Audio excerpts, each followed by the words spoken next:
I'm the founder of WeThePeopleWillNotBeChipped.com. We're an organisation that basically focuses on the human inventorying issue. We petition governments on a federal level to actually get preventative legislation introduced. We also covered emerging technologies such as nanotech, radio frequency ID, the global information grid, and the current threat that is actually facing humanity, which is transhumanism. And what transhumanism is the merger of man into machine. So it is a group of individuals that basically want to embrace technology to evolve mankind to the next stage. The best way to introduce VeriChip is actually with the advertisement that they actually started about a month ago on US TV. So to introduce the product, I think it's always best to use their propaganda, and here it is. To think something so small can connect you to everything that matters. When your life and all you love are on the line. HealthLink is always with you when every second counts in the emergency room, providing immediate access to your medical records. Because Bob has trouble remembering all his medications.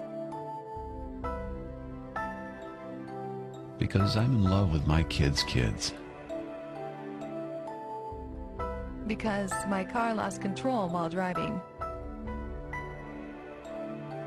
Because now I'm looking out for both of us. Because I have diabetes, but it doesn't have me. Because I spend my life in the ER trying to save you. See, and look, this is their marketing campaign. So if it didn't make you laugh, at the end of the day, it's just a ridiculous marketing campaign. But they are in market. This product started airing on actual US TV about a month ago, as mentioned. And this was our brief response. We did a short film called Whose Pet Are You? And it'll actually show...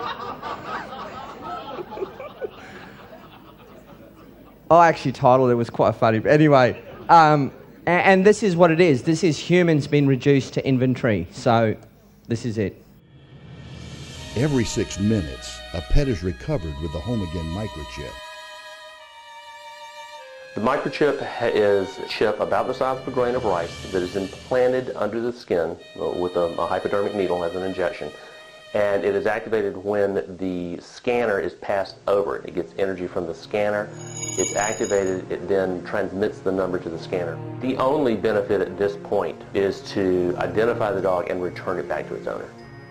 It is nice to be able to keep track of our pets, but what about our family and friends? Applied Digital Solutions could track human beings by satellite. We are working on a product that we have called internally a PLD. PLD stands for Personal Locating Device, which is an implantable GPS for which our company owns a patent and can be implanted surgically in the clavicle area of a child or someone that you are interested in tracking. Whose pet are you?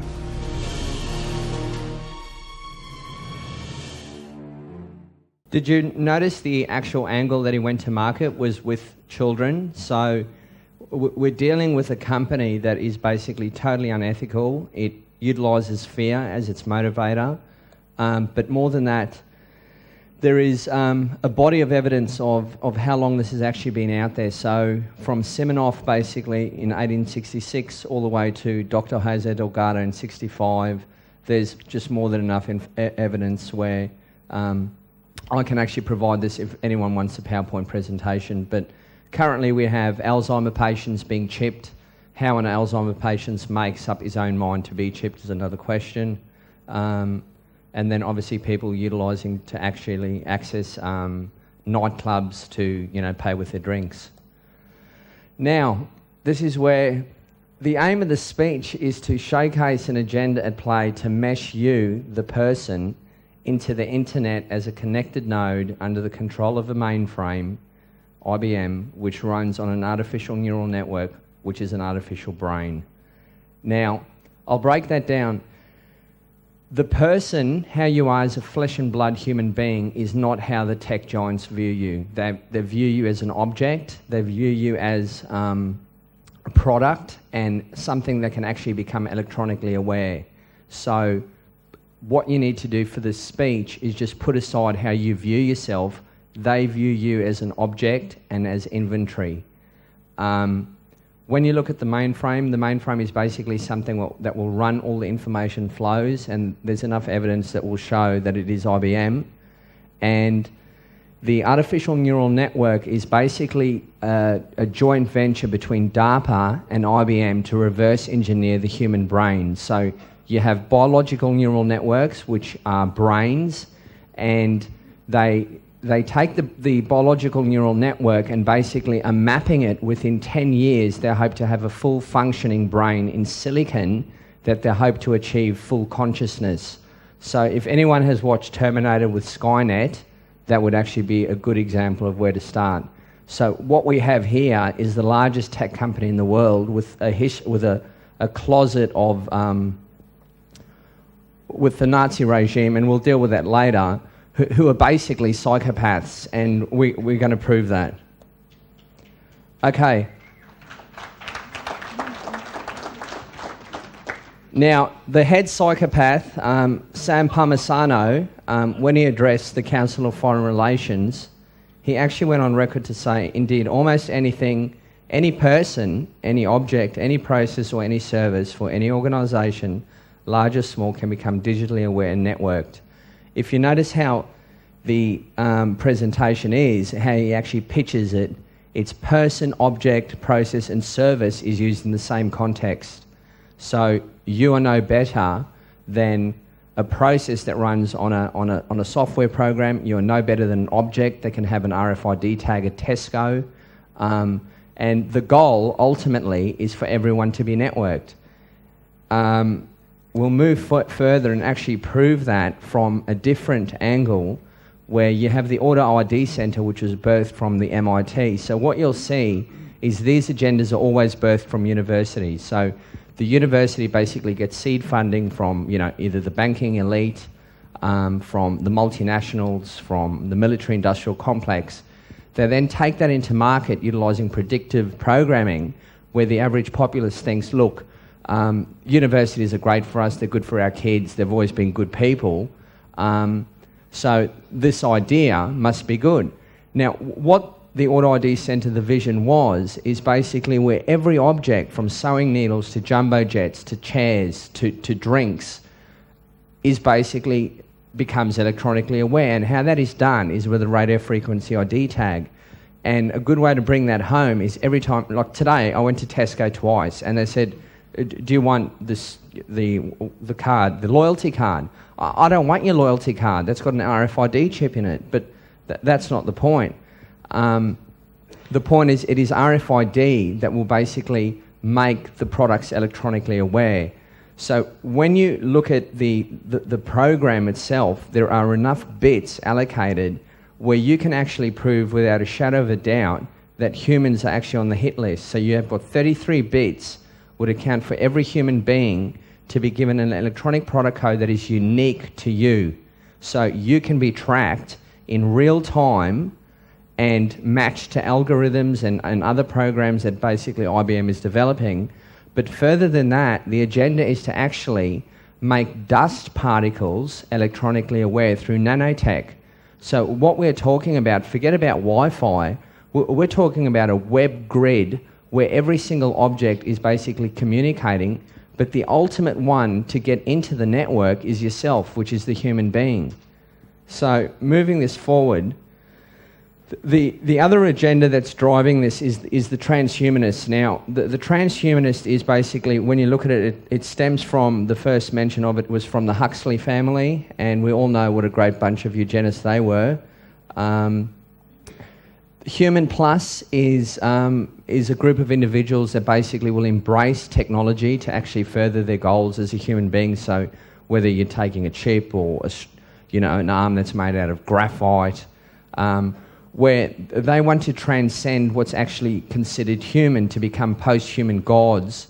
And there's another agenda within it called Strong AI, which is the building of artificial intelligence within a machine that can actually achieve consciousness, where man can then actually pass the baton to the machine, and then the machine from there on goes and develops all products, all ideas, and all inventions, where man basically says to the machine, look, we're happy with your invention, let's move on. So a better way of summing it up is when you have people like Max Moore, the philosopher, who's gone on record to say the body's not sacred, it's a pure random accident, and genetic engineering is the most moral thing we can do. That's eugenics. There's no two ways about it. Then I'm in the land of Kevin Warwick. He actually comes from your country, so he has gone on to record to say that cyborgs will be able to outthink the subspecies, which is you guys in this room, and we need to have a right for robots in this world. So, I mean, we can't feed the world. We have people starving and dying. People can barely put food on the table, and this guy wants to have rights for robots. Now, anyway, Professor Hugo de Harris is a more balanced gentleman. He's the guy behind Building Gods, which is it's a more balanced approach to transhumanism. Excuse me. He's actually gone on record to say that this is the camp that actually developed the atomic bomb, and we all know when the atomic bomb was actually being detonated, they were taking bets on whether they were going to blow up the world or set the ionosphere on fire. So nothing has changed. This is the same stable that just wants to push technology for no other reason than to tick the box and to say, look, you know, I've completed my 2-year contract and I'll continue to get funding from whether it's the military-industrial complex or from elite families or banking interests. And then don't forget Stephen Hawking, one of the smartest men on the face of this earth. He's got an IQ of 160. He's working quantum graphics in relation to black holes. I mean, I'm just Greg Nikolettos. How can I argue with a man who's got an IQ of 160? But my belief system is that just because he says DNA organisms will eventually evolve into machines, just because a man has an IQ of 160 does not mean he has a shred of wisdom. So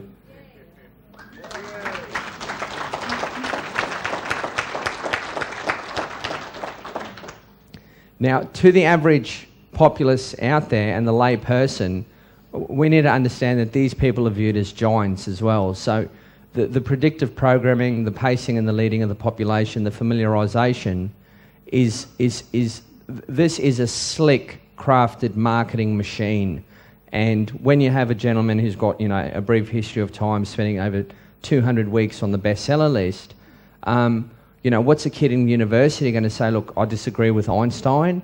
The point is, what needs to happen is, and this is also based on Darwin's theory of evolution, so we need to understand that the way this is viewed is that we are expendable. And you're not viewed as an actual flesh and blood spirit being. You're actually viewed as a stepping stone to a machine. And this is basically dehumanizing at its highest core. Now, the chipping cyborg agenda in media. The Galaxy Rangers. Captain Zachary Fox has got a brain chip. He can fight the enemy, obviously, so much with so much greater skill. The brain chip within the Stepford Wives creates the hive mind, and the hive mind is obviously the conformity to the husband and what he wants. So, you know, by promoting the brain chip, we can obviously have a perfect society. The Matrix is an interesting one. Even though Neo is an actual, he fights the Matrix system, he actually utilises brain uploads to actually fight the system. So he is actually a program within the system itself, if you actually want to analyse it to that level. Just quickly, Demolition Man, all the citizens are chipped. Johnny Mnemonic has got a brain chip, existence chipping, and the latest one from Bruce Willis, which is the brain upload, where one actually uploads their consciousness into a mainframe and then lives this virtual life. So, you know, Greg Nikolettos is a bit bored of, you know, living my life as it is. I'll upload myself as a red-crested parakeet and just investigate that avenue. So look, from a logical perspective, it's total insanity, but this is an agenda to actually bring the microchipping agenda to you. So it's about the very chip, it's about the brain chip. So all these things might never actually occur, but it is part of a slick marketing campaign for you to actually accept that the progressive stage, or the next progressive stage for man to evolve, is to embrace technology. We didn't have to go to war in Iraq because Cartman actually defeated Saddam Hussein with a V-chip in 1999. The V-chip basically allowed Saddam Hussein to actually be defeated, and it's quite funny that it was actually called the V-chip. So, you know, sounds like very chip, doesn't it? And then you have the humanisation of robots, which is there's a case of they're humanising the robots and then they're taking humans and basically robotising them. So it is a push-pull technique to familiarise yourself with it and to say, you know, maybe Bumblebee can cry. Jetfire shows old age and uses a walking cane, and Mudflap and Skids within the Transformers is basically, you know, black social rapper stereotypes, and they can't even read and write. So the robots are becoming humans, the humans are becoming robots, and actually the Daft Punk one's an interesting one where you've got, you know, robots in a pyramid, so for all those with the symbology side of things, and it's as blatant as the nose on your face. Now, the predictive programming gets very intense, and the Toronto Star actually wrote a great article from their perspective anyway, but I'll just read the few lines. By the time my 4-year-old son is swathed in the soft flesh of old age, he'll find it unremarkable that he and almost everyone he knows will be permanently implanted with a microchip. And, you know, to a group like you, this sounds ridiculous. To the rest of the population, this just sounds as the next logical step. It just sounds, you know, this is coming from the Toronto Star. This is something that could and possibly will happen. Now, what we need to do is actually break down what branding is and what the very chip basically is. What branding is it has always been a case of the master-slave relationship. It has always been to show ownership. The Greeks used to actually brand the slaves with the letter delta or D for doulos, which meant slave. And it's always been a dehumanising process, and we do it with livestock, and now we're moving obviously to humans. There's an example of someone with a brand that would obviously take the very chip. He's actually branded Intel into his hand. Now, going back to the science of semantics, what does online actually mean? Online actually means to be operating under the direct control or connected to a main computer.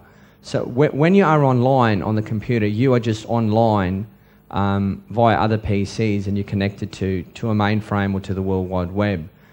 If one has a very chip, you're basically under the direct control of a mainframe. So what is happening is this gradualization to move more and more of you online, with the ultimate goal is to basically have you with an RFID chip where you are communicating to a mainframe and basically owned. We'll continue with that. Digitize. What does digitize mean? It is to convert data from digital form and to use it into a computer. So what happens is, when they take a biometric of yours, they take a physical measurement, they basically apply an algorithm to it, and then they get a number of your man, which then basically ends up in a mainframe. Now, the lust for data is so much that they want as much biometrics or as many biometric markers of you as possible to get the number of your man that is the closest to the physical match that you are. And everyone has seen it. You've gone from retina scans, you've gone to iris scans, fingerprinting, gait, you name it. We'll cover it later. But we're just covering the semantics of the words, because what we're trying to prove they're telling you what it is. They're telling you what it is. Like the World Wide Web, why choose the word web? So if you need to be meshed into something, and that is part of the plan, like IBM said, that we want to basically connect you into a network, what is a web? A web is basically something that snares, entangles, or traps. When, the Google bot is basically trawling the internet, what do they call those things? They call them web crawlers. So why is it called a net? An internet? What does a net do? It's something that serves to catch or to ensnare. So when you actually look at the activity there on the internet, you could be one of those nodes. And that's the agenda that's been played. Now, how they're doing this, there's a push-pull technique at play where we're moving online. Like 20 years ago, if I said to you, look, you'd be on Facebook and MySpace and have all these illusionary friends and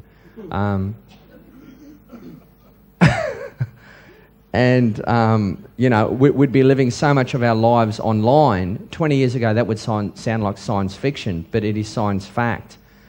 Where it's moving in 15 or within 10 years, and we'll cover that later, is we will actually be able to emote feelings over the web. So you'll be able to emote hate, love, sadness, and people will actually be able to pick that up over the web through sensors and technology that's coming up through, basically weaved into clothing or into the architecture.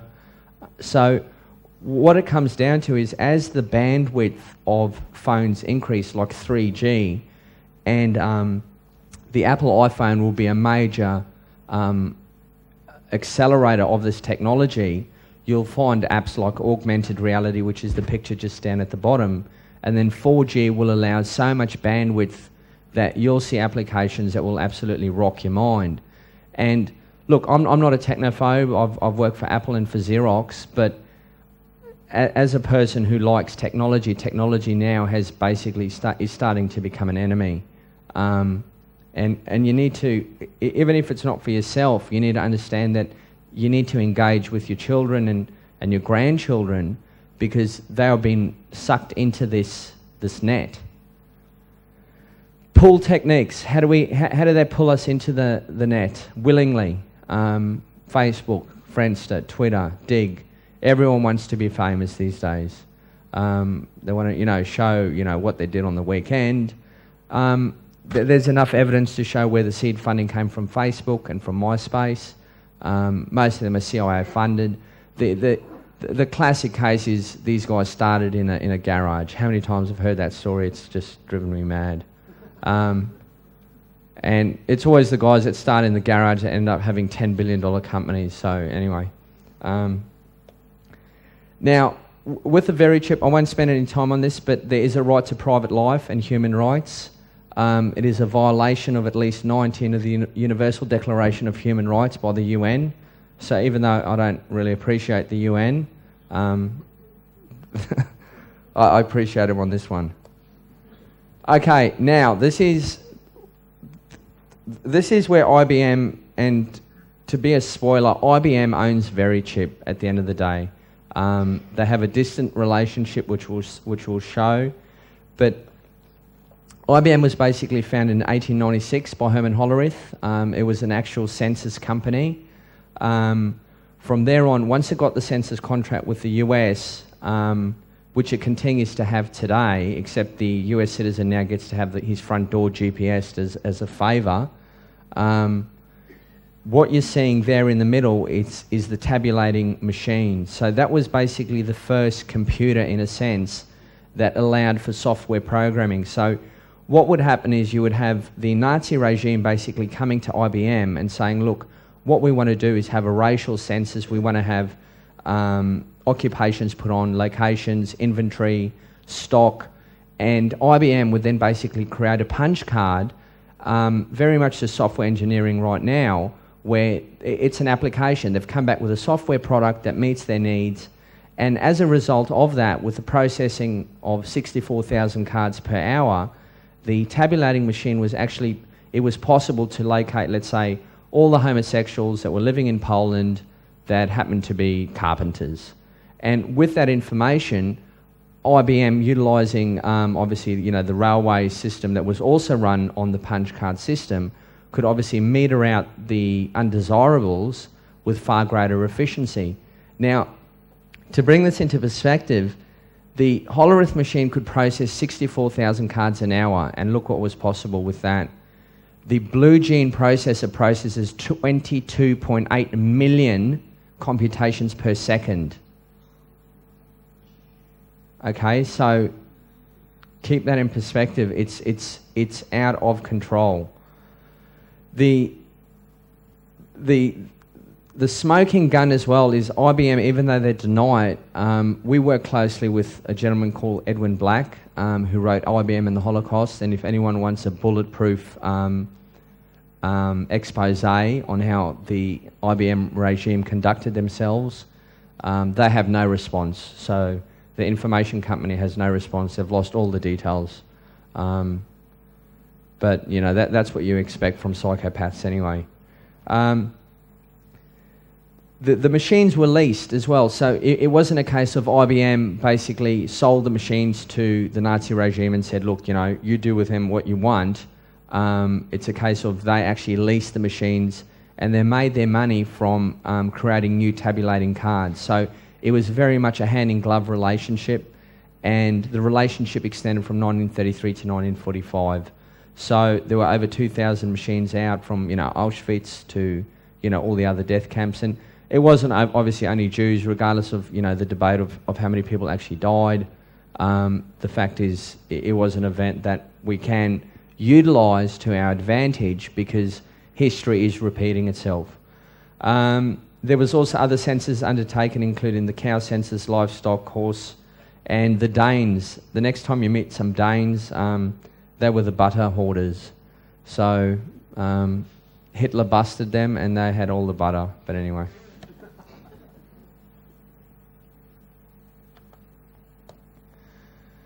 So for the symbology people in the room, not much has changed. There you have the Hollerith, seeing everything with Hollerith punch cards, and when you actually look at IBM, it does stand for I-beam as well. So exactly the same game. Now, what is radio frequency ID? The actual dictionary terminology, without getting involved, is basically it's a small radio transponder or a tag. It's read through radio frequency, which can actually be through a portal scanner or through an actual handheld, and it actually stores data. So the RFID chips, and you'd be seeing them nowadays as well. Some of you might not actually identify them, but Tesco is always a good place to start, simply because they've forced their suppliers to use RFID. If you buy clothing, you'll see something that looks like an anti-theft device, but it's not. It's a radio frequency ID. So every time you go to Tesco and they say, do you want the loyalty program, what they're saying to you is, we want to track you. That is what they're saying. Okay, what is RFID? There's some variations of it. It was invented in 1948. Verichip is a radio frequency ID device, obviously. The Hitachi Mu chip over there in relation to the ant, and that's how small it is. And it gets even smaller, and there's been some conspiracy theories out there, just that the RFID dust is actually in vaccines, but that's not true. That's just those are conspiracy theorists, those guys. Now, what is the Verichip? The Verichip is the only product that is designed to go into a human. It is basically glass encapsulated RFID microchip. It has got a patent number, and it is FDA approved. Initially, when it was first released, it was used for accessing your medical records, which it still is. It can actually be used as a payment device through VeriPay, and also to control access to secure facilities. The history of the product, it started at Destron Fearing. If any animal is tagged out there with livestock, it comes from Destron Fearing. The technology was then sold to Hughes Aircraft. That went to the Hughes Identification Devices division, And they worked on the same plan as the Darwin theory of evolution, that if we define an animal as a mammal, then this would of course include humans. So what I need to stress through this is you're always being reduced to livestock in this. This is the game. It's to dehumanise you as a human, as a flesh and blood being. It is to make you either a robot or an animal. Those are the choices, the way it's going. Now, when people go, oh, you know, it's the very chip, it's you know, there's nothing wrong with it. Raytheon manufactures it, the 5th largest defence contractor in the world.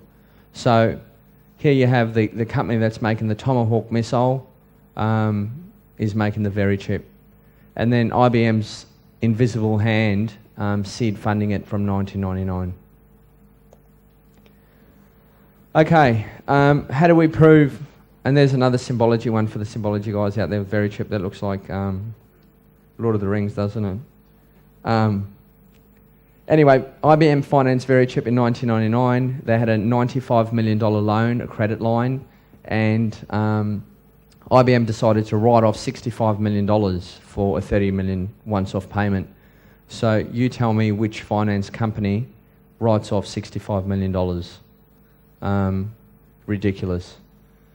Also, when the Verichip is actually demonstrated, it's demonstrated in the IBM Experience Lab. So that showcases very much a hand-in-glove relationship. And the FDA approval, you basically had Tommy Thompson, who worked for President Bush, which is no surprise. Within 5 months of actually getting the product approved, he was on the Verichip board of directors. He had cashed in over $80,000 and had acquired over 266,000 shares in Verichip and Applied Digital Solutions. And that's what we know. So make up your own mind. Now, this family was actually the family that actually birthed the movement, We the People Will Not Be Chipped. When I saw this, and coming from the IT field, it just sickened me to my guts. When you had, I want to be the first kid to be implanted with a chip, and this was on TV, and then you had these people as though they were saving the world. And then we later found out that they were on the payroll as well. I sat back as an individual and I just went, is this the time when man starts writing and says enough's enough? And to be honest, what happened is everyone went back to sleep and just bought a bigger plasma TV.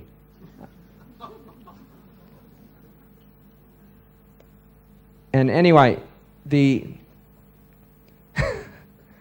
it got worse. Time for Kids picked up the story, and Time magazine's obviously, a very controlled publication, and they went into market. Derek Jacobs may be the first kid to be chipped. Isn't he cool? Now, what we need to understand is this has been pitched to your children and to your grandchildren. Like, you might not get chipped. It's the next generation that they're aiming for, and within the next 5 to 10 years. So people need to take an invested interest on this on all levels and on all generations. Now, computer prodigy Derek Jacobs died at 18 in a motorcycle accident. And I don't want to trivialise the issue, there was a death involved, but it showcased Verichip did nothing. Verichip didn't save the kid. He had a motorcycle accident, the universe is hostile, and the kid died. So for all the parents out there that want to microchip their daughters, to stop them from, being attacked by pedophiles, the chip does not solve the inherent issues that man has. Like, you inherently have good people and you inherently have evil people, and you inherently have bad, not inherently, but some days you have bad luck. Anyway, moving on. The target markets for Verichip, basically everyone. It starts with, there's actually a Facebook campaign that has got more users than our group does, which is to put a satellite tracking chip in all pedophiles. Now, I've actually contacted the lady, and I said to her, how's that going to stop a pedophile from attacking a child? I said, it doesn't actually solve the mental issues that the pedophile has. And she was of the opinion that he could be GPS tracked, and before he attacked the child. Anyway, see, but this is the problem we're fighting. Unless we understand the technology, how it's been presented in the media, it's presented as the magic bullet. It is presented through the media, and we've been conditioned to think, you know, James Bond has a microchip. If it's good enough for him, it's good enough for everyone. The illegal immigrants, the Alzheimer patients who can't make up their minds have chosen to get microchipped, even though they forgot they got microchipped. The illegal immigrants, every time there's some Mexicans coming over the border in Texas, VeriChip releases a press release that they can solve it. And if you're in the military, we're getting a lot of emails from the military, simply because we need to understand that Raytheon actually has the contract, or it produces the VeriChip. So you're one contract away, basically, from having, you know, the dog tags, the dogs of war, basically being tagged like dogs. Another play on words. Anyway, government workers, and I can say anyone dependent on the state. If this becomes mandated, if you're dependent on the state, it's going to be a tough road ahead unless preventative legislation comes in. Now, this is when VeriChip basically became a two-trick pony. They signed a deal with a company called Receptors, and what Receptors is basically introducing a pathogen receptor component to the actual VeriChip for glucose sensing for diabetics, and also for other biological threats, including the H1N1, SARS, you name it, basically. So what would happen is you get the microchip installed into you, or surgically implanted. The diabetic, rather than actually pricking himself 5 to 6 times a day, he just scans himself once and goes, this is just great. Apart from the fact that he might get cancer, but that's another issue. We need to understand on how this company is going to market. It's going into market in so many demographics, and it is funded by IBM, so it's not going away. There's a glucose sensing component, and how it works is the sample is presented, it goes through, if it's a virus, depending on which virus it is, it goes through another loop, another checkpoint if you like. It then says it's clear, and if it's not, it can then go to, I like the way they've got H, X, and Y, because Baxter must obviously be making some new variations in the lab as well. And then you have SARS as well. So what you're looking at, you're one deal away with the World Health Organization and the CDC to actually have a product that can solve all of man's woes, from payment. Okay. Where's it moving to? Tying your financial records, credit monitoring and reporting. So, you can actually, where VeriChip is going, they're adding more services to the actual product.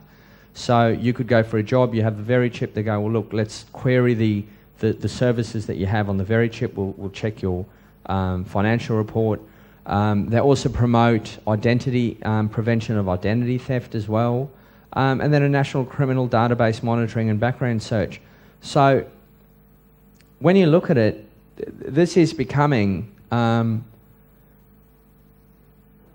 a product that is offering so many services that a government could say, look, this can solve all our issues. But more than that, it is something that is totally invasive. The question we always get asked is, can you be tracked off satellite? Not right now. The VeriChip, basically the antenna in it is too small to actually be read. They are working on the personal location device, as Scott Silverman mentioned in the beginning. That would have to actually be a much larger chip. But we do have 29 low Earth orbiting satellites called, from the Orbcomm, that once the VeriChip is out there, well, you won't get lost, and you can throw away your navman because they'll know where you are. Okay, how does RFID work? This is IBM at play. You walk into the store, they assign you a number, they see where you walk, This is based on the RFID products that you have on you.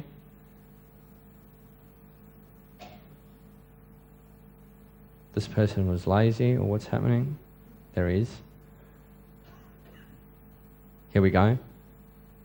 Now, he's breezing or just looking at the window. He might have no money. He can't afford to go into the store. And all this information is being collected on you without you even knowing. The patents are there. There's the patent 2002 1065 758. And what will happen is, once you have payloads, actual sensors within the flooring, if someone is overweight, what will happen is eventually the RFID will communicate that the person who's walking is overweight, and then the prices of chips or any product that makes one fat will actually increase, because the data is all going to be correlated and communicating with each other. So what it is, it's about finding out exactly who you are, monetizing you, and basically reducing you to an income stream. So that's IBM. Now, barcodes. This is radio frequency ID on steroids. When this came out, it actually floored me. It comes from the same camp by MIT, which brought us the RFID. It can store 1 million times more data than a similar sized barcode. But the thing about the barcode is it doesn't actually require a battery to be read. It basically utilises the measuring brightness and angle of light rays. So what that means is a camera can actually read it at a distance. Now, where the global surveillance all comes in, all CCTV cameras can then track all products that have barcodes. You then have a total web of surveillance. And if you went out and spoke to the average person, you could go query 100,000 people out here in London and no one would have even heard of a barcode.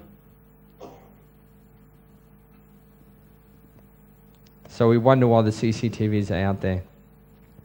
Anyway, how does the brown coffee cup work? Greg buys it, he throws it, it travels along the line, I dispose of it incorrectly, the sensors pick it up, it ends up in the wrong landfill area, and then I get issued a fine. Because I didn't actually know that Starbucks had put an RFID chip in my cup. And these are real world applications that are happening now. Okay. I don't know much about the Tories, but I do know that they're a UK party. And this is another case of moving us online. So with Obamacare and the like, there's this push to, take your health records and move them online. Now, why do they want to move them online? The reason is they can actually monetize it. So if they can find out your ailments, if you're, a depressed person, we'll pitch Prozac to you. So you'll find your Google keywords will have Prozac and the rest of it. And then there's this illusion that, there's this competitive war between Google Health and Microsoft Health Vault. There is none. It's two companies. They've got a share of the pie. Regardless of who gets it, you're going to end up on one of those. So once your medical records are basically online, from there on, they can actually be then sold off to insurance agencies. So, things that are confidential under, doctor's oath, basically, once they're online, they're not. That data is basically then sold off to insurance companies that can go, okay, well, look, Greg's got a bit of a heart problem. I think we'll raise his premiums, or we just won't insure him at all. And that is why Obamacare, he cares so much, because there's so much to gain. How it works, just quickly, you've got Google Health, which sits in the middle, and then you can see the employers can query the database, the doctors, the hospitals, the insurance, and then obviously the VeriChip. Now the VeriChip is actually Microsoft Health Vault approved product, and it will probably be a Google approved product as well. See, what we need to understand is it's an FDA approved product. So that can mean obviously most, like for example in Australia you've got the TGA, the TGA will easily look at what the FDA has done and basically embrace that. Who brought us the barcode? Oh, it's IBM again. Basically created in 1971 and started being used in 1973 in the military. The difference with the barcode is it needs to actually be scanned one at a time and can actually only give you one number. Let's say, for example, for a can of Coke would have the specific number and that's it. Where it gets now to the electronic product code, they've now assigned enough digits where every can of Coke that comes off the actual production line can be given a unique number. So every product that can be manufactured, as mentioned, from sewing needles all the way to jumbo jets to grains of sand, can be individually numbered. And then once those products are actually networked and become digitally aware, I mean, you could be sitting in a room here with 50 products, they've got RFID in them and you wouldn't have a clue. All I would need to do is install a choke scan or like a scanner as one leaves, and then I would have a good indication of what products one has on you. And what there needs to be is legislation for a right to know. If there's an RFID tag on a product, you have every right to know, because if you don't know, that information is going to be used against you. Like, I mean, I'm sure Jackie Smith with what her husband bought, you know, anyway. Well, that actually made all the way to Australia, but that's not the point. I mean, if that was tracked, that's my point. If that was tracked, right, which is normal transaction, an RFID product is actually alive from where it's manufactured all the way to death, basically. That really covers what the other slide actually did, but just to drive it home, 33 bits assigns all humans. Now, the other thing as well is once a product becomes electronically aware, it has its own web page. So to give you an example, let's say that speaker had an RFID chip in it, right, with an electronic product code. I could actually query it and say, where was it sitting, what was it doing, who touched it, to the point where you have the whole life cycle of the actual product. And we won't have access to that information to actually query it like the top elite guys do. The point is, why should they care if I bought a can of beans, what I'm doing with my can of beans? It's just, I just want to eat them. That's where we're at right now. We're basically at the smart sensor network stage.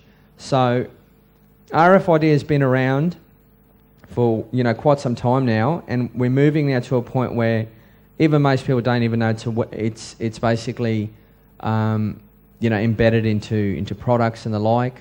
I won't spend much time on that, but this is the Internet of Things. So what the Internet of Things is, we're currently on what's called Internet Protocol version 4, and what Internet Protocol version 4 is a certain amount of IPs, which is Internet Protocol, let's say numbers.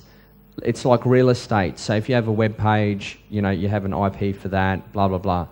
So what they've done is they've created more numbers so they can actually move all products onto the internet. So when you look at the 2005 to 2008 web diagram over there, you can actually see as more and more products are added, so the mesh network basically becomes more complex and more populated. And don't forget that the human beings are part of that as well. Just quickly, Adam Greenfield from Nokia, I'd recommend his book called Everywhere, if anyone wants to study Internet Protocol version 6. The guy's actually, even though he's in the industry, he's totally concerned about the 128-bit address space, where he said there is enough address space for IP that we can actually give an IP address to dust particles, right? So, I mean, where is this moving to? So a grain of sand will have its own web page. Okay, back to IBM. They just recently released a product called IBM Breadcrumbs, which is an app And the iPhone will bring a lot of this to the actual market because it is a personal computer at the end of the day. And once it actually moves to 4G, what you would do is you take your phone, you hold it up to the electronic product code, which is actually in your supermarket. It then tells you the summary of the ingredients, when it was manufactured, if there was any product recall data on the peanuts, how long has the product been on the shelf, and in enough time, who bought it in your particular area. So that's just too much information. I mean, I don't need to know that. But it's not that I don't need to know that. It's like IBM doesn't need to know that. That's the problem. Okay, we'll discuss ambient intelligence, and this is a pull technique into the internet. It basically, you've seen smart houses and, environments that you come home and you've had a bad day and you want to drop a red wine, so it pours you the red wine, puts on the mood music, and there's always the benefit. Now, when there's a benefit attached to it, there's the reason the environment is actually responding to you in context is because it knows about you. So the more the environment can actually respond in context and deliver you the right service, it's because it has correlated data and basically sapped information from you to deliver you a service that, do you really need it? Like at the end of the day, I might not want wine when I get home. I might want whiskey. So that's a bad example, but my point is I don't need my environment to tell me what to do, how to do it, and to predict what I'm doing. It's like I'm a human being. I have free will, and I'm not going to get to a point where I'm living in a world where there's these embedded sensors predicting, analysing, plotting my moves, and then pitching services to me so they can actually monetize me, like the Minority Report, which is another predictive programming, Tom Cruise. Anyway. Now, if you had a Panasonic toilet and you were on parole for drugs, you're stuffed. What it can do is basically analyse your fecal matter and then send the data to your doctor. So I hope you have friends that can go to the toilet for you. There is another one from Panasonic which has got a heat sensor, and as soon as it sees you enter into the toilet, it assumes that after you've gone to the toilet, you want a cup of coffee, so it boils the jug for you. And then there's, of course, the no homeless person left behind, or all homeless people left behind. It's basically a park bench that monitors the angle at which one is sitting, loitering, so it's got a time sensor, an angle sensor, and if you're loitering, well, it ejects you. And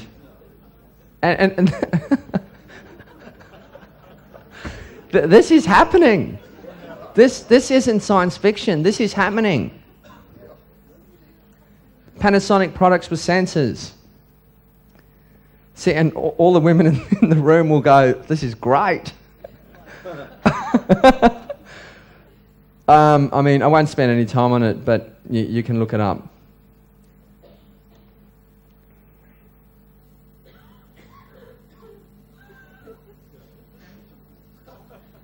How lazy. I mean, God's sakes. Lift the trash can, you know?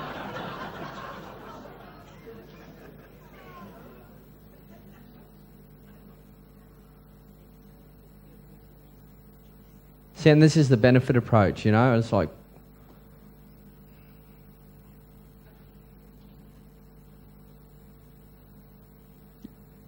Ian's actually selling them in the...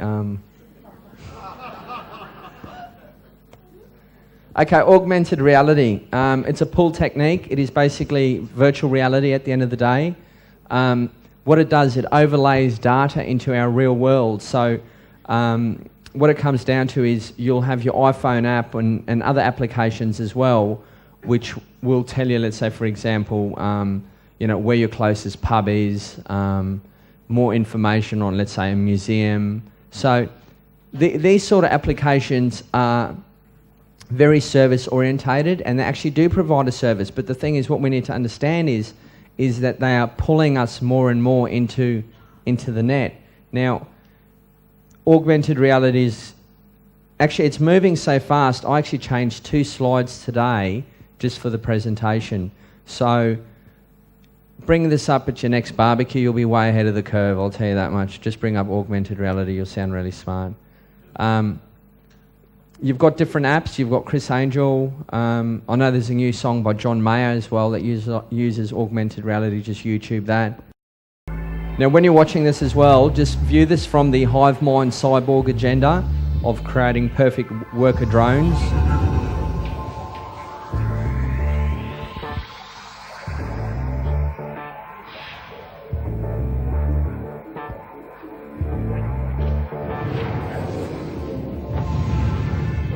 Terminator glasses.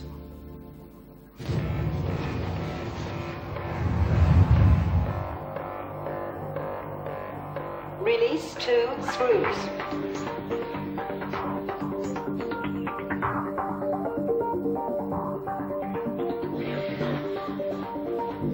See, it's pacing him as well on how quickly to work. Next thing. Remove intake duct. Now, if you're a mechanic and you work for BMW and you don't know this, you should be sacked. Next step.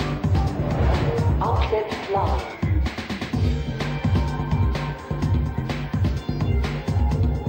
Okay, enough of that. Okay, this one was just today. This actually... imagine you're a kid, how cool this is. Junio is your new link to the world.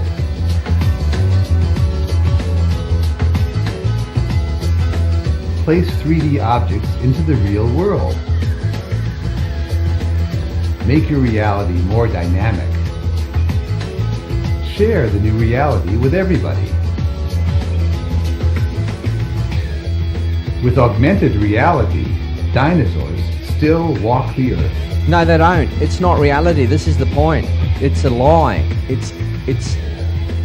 They're trying to pervert what is reality to mesh it Learn into more a virtual about world. places in a completely new way just by being there. Junio knows the neighborhood, even if you have never been there before.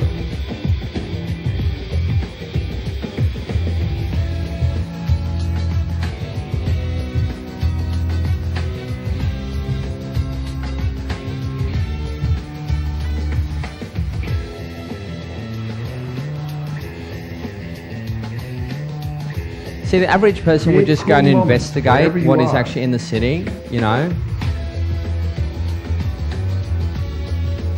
Okay, enough of that. Okay, just quickly, how it all works is basically you have a body sensor network, person-to-person interaction, environment interactions, object-to-sensor interactions. So everything is communicating with everything, right? So what they're trying to do is basically make everything electronically aware. How will this happen? You have new technologies. Epoch headset for Harry Potter game. I don't know if any of you have children that play World of Warcraft. Well, they're doomed. The next version of that will start having the emoting over the net. So if someone steals your +20 Vorpal blade, you can then emit or emote rage that he has stolen your treasures, and that's where it's moving. Now, what we need to understand is this demographic will take this up. There's not a doubt about it. And it is predictive programming to then get you used to the next stage, which is the brain chip. You've got the HAL suit, and Japan's obviously, they've always been very pro technology. We mentioned this, this is a Sensei project. I mean, look at the companies behind it: Siemens, Mitsubishi, Ericsson, IBM, SAP, Nokia. There is this perception in the market that you've got these IT giants and they're all like Google's fighting Microsoft. No, they're not. They're not. They all work together. There's some contracts that they do compete for, but at the end of the day, the contracts are really given to the company that has the most proficiency in it, and they work I mean, I don't want to use the word New World Order, but there is a New World Order in the tech giants. They're the ones that actually operate above governments. So IBM, for example, to give you an idea on the census, the IBM has the census for the US, they have the census for Australia, and they have the census for Communist China. So you tell me whether that breaks down any barriers between countries. You have a company that operates above countries. Okay, brain chips, telepathic chips, sex chips, and the soul catcher. MindFlex. This is predictive programming now for the brain chips propaganda that's coming through. And look, and this is not to say that this technology can't be used for good, but it won't be, because it's in the hands of the military-industrial complex. The military-industrial complex will never strengthen the populace. It never has, it never will. So until I see Mother Teresa Incorporated start releasing products like this, I'd say don't go anywhere close to them. Now we're here with Tim from Italian. He's going to show me how to control something with the power of my mind. That's right. It's MindFlex, Chelsea. MindFlex is a game where the object of the game is actually to move a ball through an obstacle course. But what's unique about this is that you move the ball with the power of your mind, as you said. That's where this headset comes into play. There's 3 different sensors on this headset. One that's going to go... can I put this on you? Absolutely. Okay, great. One goes against your forehead, and you can feel that right there. Okay, excellent. And then 2 clip onto your earlobes, making quite a fashion statement. All you need to do is focus and concentrate on levitating the ball, because these sensors are going to detect your level of concentration, your level of focus, and that's what's going to move this ball. So focus, concentrate. With your free hand, if you can reach up to this dial, that's okay, we'll get it back. Reach up to this dial, try out this dial, give it a good turn, see how it feels. Okay, great. That dial is going to move the ball horizontally along the track, okay? But it's going to want to disrupt your focus. Okay. Don't lose focus, okay? Okay. And all about concentration and coordination. So concentrate, lift the ball. Come on, don't brag. Good. Now turn it, turn the wheel, turn it. Now try, now don't lose focus. Concentrate. Oh, look at this. Yes, through the obstacle. Well done. Well done. Can you bring the ball back down to rest? Relax. Wait, hold on. I think I'm too excited now. I'm going to help you. First of all, the obstacles that you see here are only a few that are included with the game. Okay. And they're all interchangeable and individually customizable, so there's hundreds of different courses that you can set up. There's 6 different games that you can play. It's all electronic. It talks to you. It'll time you, tell you your time. You can play against each other and try to beat each other's score. So there's really a lot of depth of play with this game. We're very happy and very excited about it. I would be too. So this is MindFlex. That's right. MindFlex by Mattel. There's the Soul Catcher by your own British Telecom. Great name.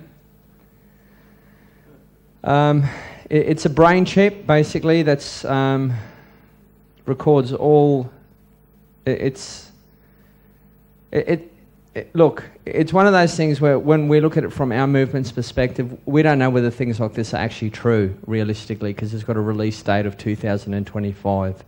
But if they manage to pull this off, realistically, it would be a case of, like in the Matrix, where the baby's born microchipped, controlled from birth, and functions as a drone within a hive community to serve the hive. There is no individuality, there is no autonomy, there is no free will.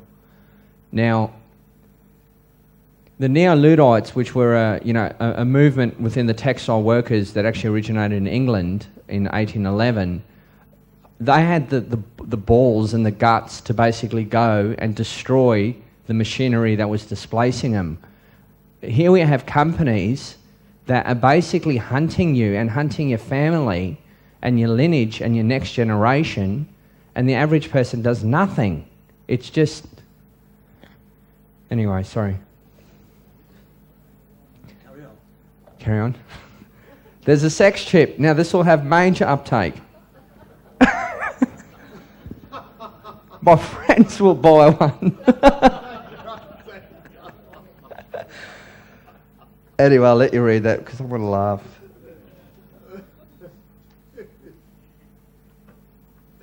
Are we done? Is it well known for the snore? Yeah, it does. No, that's the upgrade.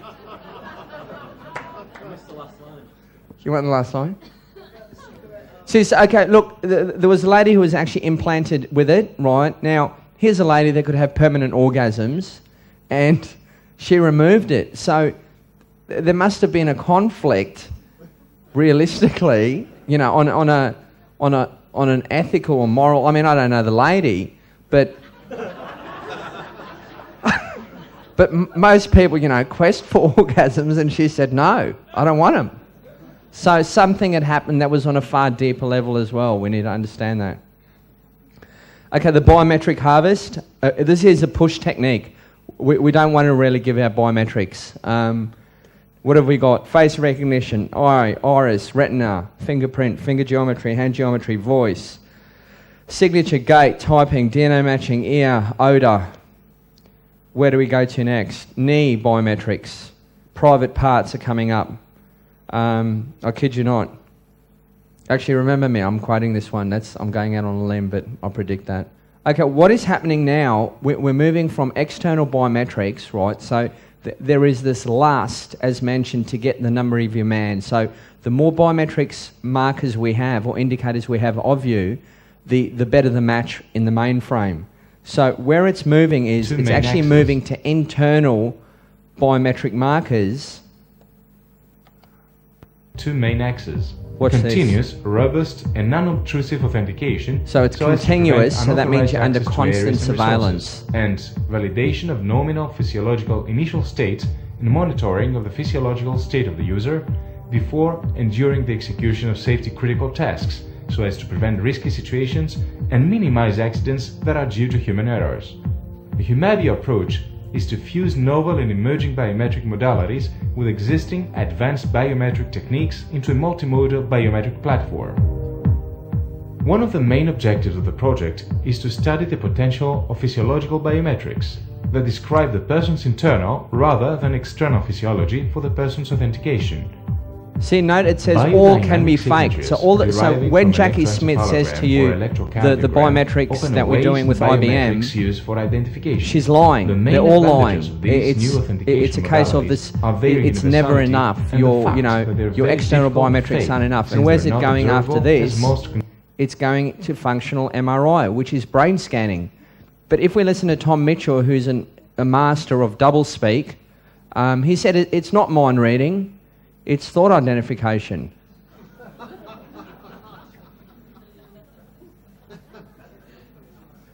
Do you feel better now?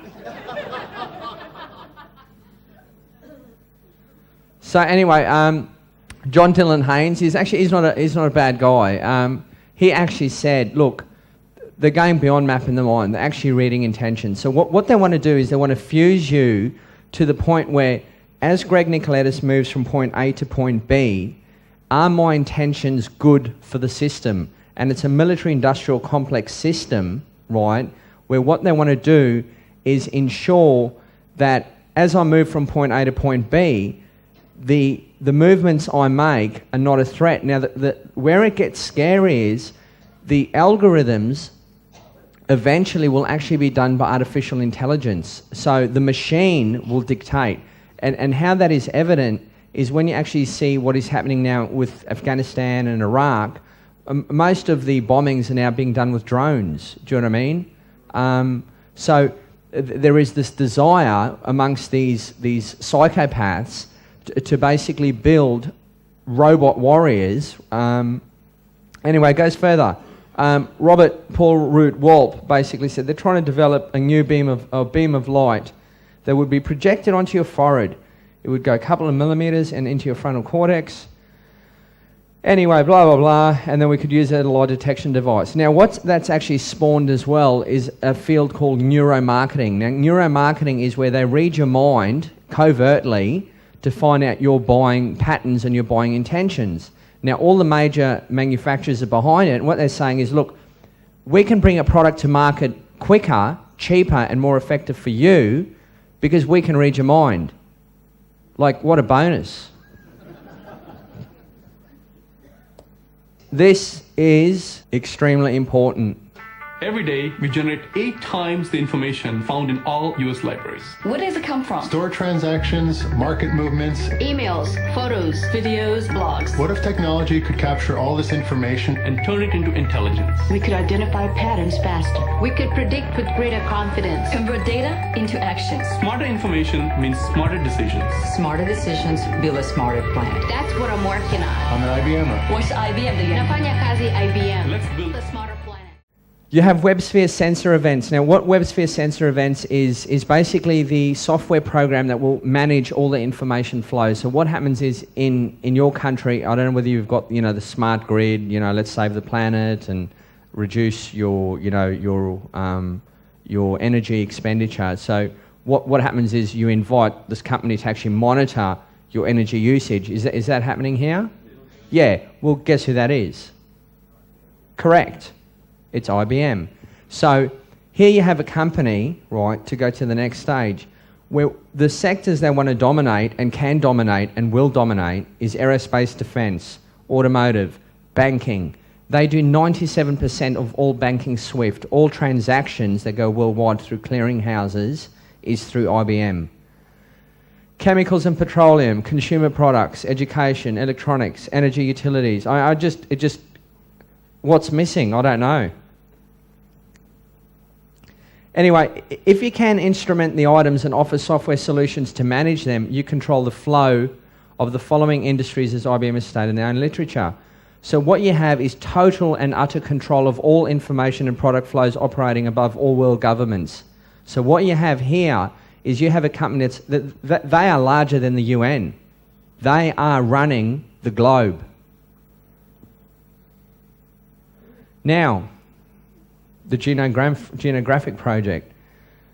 You always need good cop, bad cop. IBM partnered with National Geographic and went around collecting DNA from people to basically find out the human migration. And of course they said this is, going to be used for good, and but to me it sounds like a really good platform for eugenics, doesn't it? Now, we go through to the next step where Google has actually got a company called 23andMe, which is seed funded by Google. Now, it goes down to the whole biometrics, the lust of harvesting you into the mainframe. So when IBM actually released the DNA transistor, where they could actually bring down sequencing of a genome down to $100 from the $3 billion it initially cost, what you have is you basically have the ultimate biometric marker for you. So once we have your genome sequence, we have you. It's as simple as that. Now, as mentioned, these are the Nazi war criminals that are working on this project. Eric Green was honest enough to say, it is a digital code, and now that we have the code, the fun stuff begins. Don't forget Project Checkmate, lovely name. What they do is they take 80,000 blue gene processors, basically put the flu into as a computation or and they mutate it. They have various algorithms, and they basically work it out and say, look, we'll throw this variable into it. What would happen if India got the swine flu, right? What would actually happen to the airports? And then what they do is they then build the models and plug in other variables, including, well, what happens if we give more Tamiflu? Will the actual flu mutate more and more, and will it become, the virulent strain that will actually kill? So what you have here, and look, I'm a big believer of semantics. They're telling you this is Project Checkmate. This is Project Checkmate. They're not doing it.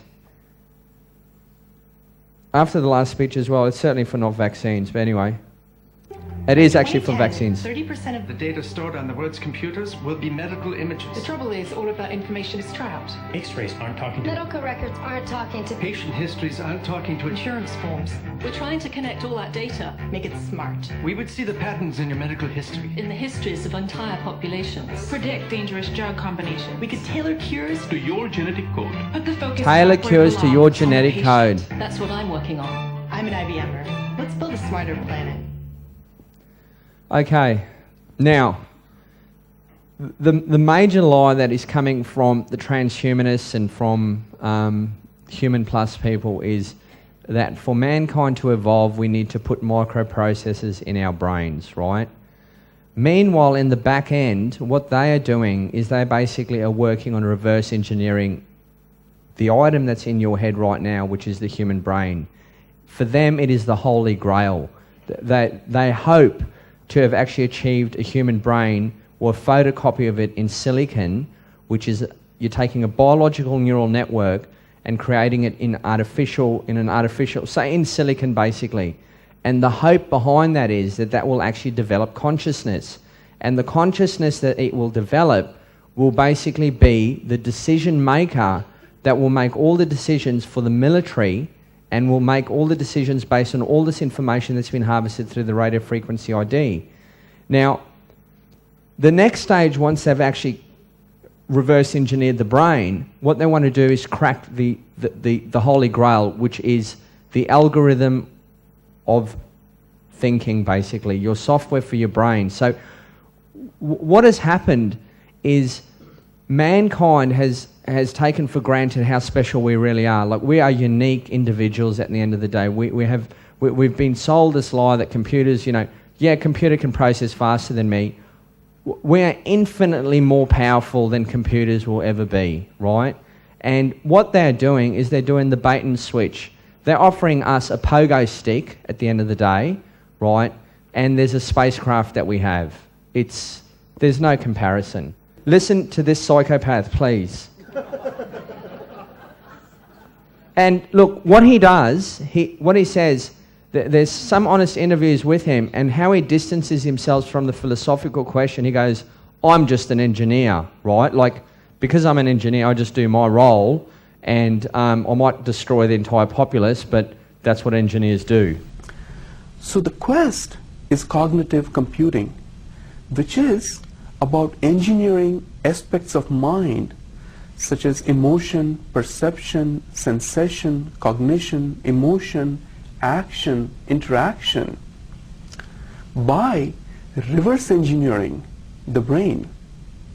And then to deploy this technology by connecting it to vast array of sensors, billions, trillions of sensors, such as sight, hearing, taste, touch, and smell.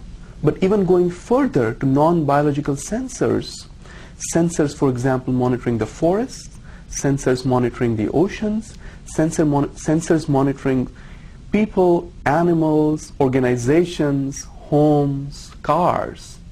And to stream this vast amount of data in real time or near real time to a global brain, they can extract patterns, large-scale invariant patterns from the sensory overload, and to act and respond to this data. Now, let's go one step further. Operation Kitty Hawk. They want to run the entire internet as an application. So, just quickly, all the data stream would just be like putting Windows Vista into a machine. So they own the internet. Now, me coming from my background, that boggles my mind. It boggles my mind. But we do know that you need at least 67.1 million cores, and those cores are computing 22.8 trillion computations per second. Okay, what is the goal? Okay, it's not good.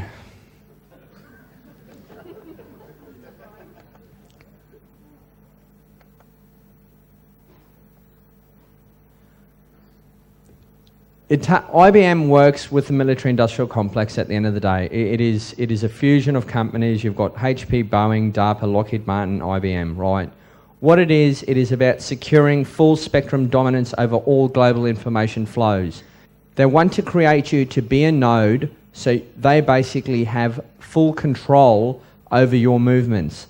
So it goes further than that. It's basically dominating the internet and the users on it. So what I predict will happen in the future is you'll be locked into a particular IP, and as we're moving with laptops and the like, with biometrics and you've got your camera over there, you'll have to actually log on probably with a driver's license, because the internet will actually be viewed as a traffic highway that needs to be regulated, right? And it wouldn't take much. I mean, you've got the Snow, I think it's the Snow-Rockefeller bill in the States, which gives full control over the internet if it's a cyber terror threat. Now, back in our home country, Kevin Rudd, the Prime Minister, who attends church every Sunday, he basically is internet filtering for the children, right? Now, I'm a father, I have a 4-year-old son. If he ended up with porn on his machine, it's because I'm a poor father, right? That's it. It's the way it is. It's got nothing to do with the children. It's got to do with information flows and what they want you to see and what they don't want you to see. So what it comes down to is what we have now is there's a small window of opportunity to actually get the information and to make it happen, because there are agendas at play that all it would take, and I'll give you an example. Our website, when I was at the airport, was actually banned. So we could not actually access the We the People site because there was some keywords on there that they didn't like as an actual filter. In Australia, you had a company called, or you got WikiLeaks, and what WikiLeaks actually does, I recommend that site, is they actually showcase what's happening around the world for internet censorship. When the WikiLeaks website actually showcased what the Australian government was doing, the Australian government then banned WikiLeaks. So on what grounds? Like there was no pornography, there was no, pedophilia, and at the end of the day, it's just another lie. So there's too much to go through there, but when you look at it, I mean, it's a case of moving to a censored environment, obviously with the artificial intelligence, CCTVs, unmanned air vehicles, things like that big dog jumping up there, Pet Man, it just doesn't end. Now, the brain upload, which is the transhumanist way of actually getting you to basically upload your consciousness, which is another eugenics program. So think about it. I go in, upload my brain. I can't even get Windows Vista to run properly, right? And I'm meant to trust, right, and I come from that background, I'm meant to trust people like me and like mates of mine on help desks that when I upload myself, I go, hey man, it's just, I can't find myself. I'm lost. So, do you see how ridiculous this is? It's just ridiculous. But it's not that. I mean, here you have, and I mean, I'm not, if there's any transgender people in the room, I apologise. But Martine Rothblatt is a transgender lady, right? Okay? So I'm not going to, right, take advice from someone who's basically transgender and telling me to turn into a machine. Sorry, it's just not happening. And I'm not taking advice from the Raelian religion either, who basically wants us to upload for human cloning to achieve eternal life. What I say is, you do it first, right? And I'll help. I'll fund it.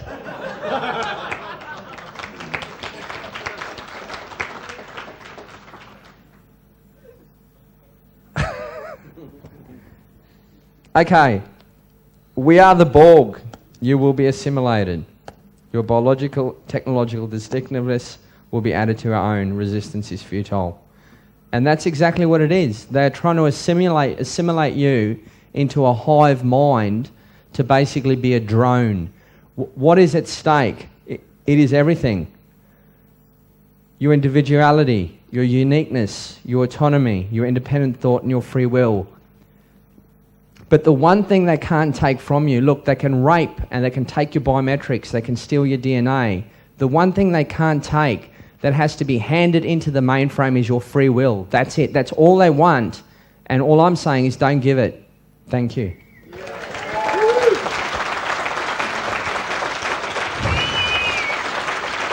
Thank you.